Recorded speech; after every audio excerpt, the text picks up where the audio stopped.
ये कहानी है एक छोटे से गांव की जिसका नाम था शांतिपुर। शांतिपुर एक बहुत ही सुंदर और शांत गांव था जहां लोग मिलजुल कर रहते थे। लेकिन इस गांव में एक रहस्य था जिसे कोई नहीं जानता था। उस रहस्य का नाम था खोया हुआ खजाना। गांव के लोग कहते थे कि बहुत साल पहले एक राजा ने अपने खजाने को कहीं छिपा दिया था। वह खजाना इतना बड़ा था कि अगर वह मिल जाता तो पूरे गांव की गरीबी खत्म हो जाती।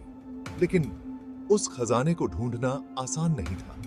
खजाने तक पहुंचने के लिए कई कठिन परीक्षाओं का सामना करना पड़ता था।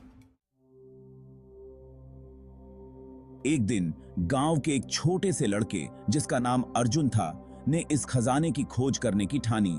अर्जुन बहुत ही बहादुर और समझदार लड़का था।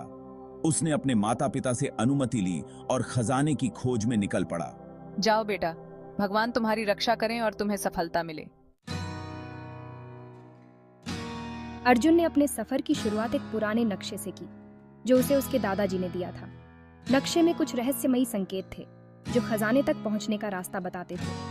पहले संकेत में लिखा था, जहां सूरज डूबता है वहां खोज शुरू करो। अर्जुन ने सोचा, सूरज पश्चिम में डूबता है तो मुझे पश्चिम की ओर जाना चाहिए। उसने अपनी यात्रा पश्चिम की दिशा में शुरू की और चलते चलते एक घने जंगल में पहुंच गया। जंगल बहुत ही डरावना था, लेकिन अर्जुन ने अपने दिल में हिम्मत बनाए रखी। उसने देखा कि वहां एक बड़ा पत्थर था जिस पर कुछ लिखा हुआ था। पत्थर पर लिखा था, जो सबसे गहरे कोने में है वही रास्ता है। गुफा बहुत ही अंधेरी थी, लेकिन अर्जुन ने अपनी मशाल जलाई और अंदर गया। गुफा में बहुत सारे चमगादड़ थे जो उसे डराने की कोशिश कर रहे थे, लेकिन अर्जुन ने हिम्मत नहीं हारी। उसने गुफा के अंदर चलते चलते एक बड़े से दरवाजे को देखा।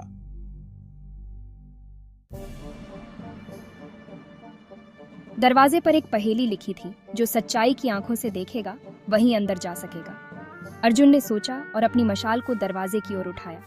अचानक दरवाजा खुल गया और अर्जुन अंदर चला गया। अंदर एक विशाल कक्ष था जिसमें चारों ओर सोने चांदी और हीरे जवाहरात भरे थे। अर्जुन ने देखा कि वहां एक और दरवाजा था जो और भी बड़ा था। उसने सोचा कि शायद खजाना उस दरवाजे के पीछे हो। दरवाजे के पास एक और पहेली लिखी थी, जो दिल से सुनता है वही दरवाजा खोल सकता है। अर्जुन ने अपनी आंखें बंद की और अपने दिल की आवाज सुनने की कोशिश की। उसने महसूस किया कि दरवाजा धीरे धीरे खुल रहा है। दरवाजा खुलते ही अर्जुन ने देखा कि वहां एक बुजुर्ग व्यक्ति बैठा था जिसने अर्जुन का स्वागत किया। बुजुर्ग व्यक्ति ने कहा, तुमने सभी परीक्षाओं को पार कर लिया है, इसलिए अब तुम्हें यह खजाना मिल सकता है। लेकिन याद रखना, इस खजाने का उपयोग केवल अच्छे कामों के लिए ही करना।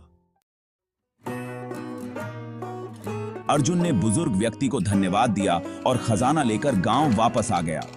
उसने गांव के लोगों को सारी कहानी सुनाई और खजाने को सभी के बीच बांट दिया। इस कहानी से हमें यह सीख मिलती है कि हमें अपने लक्ष्य को पाने के लिए साहस, धैर्य और सच्चाई की जरूरत होती है। अगर हम सच्चे दिल से प्रयास करें तो हमें सफलता अवश्य मिलती है।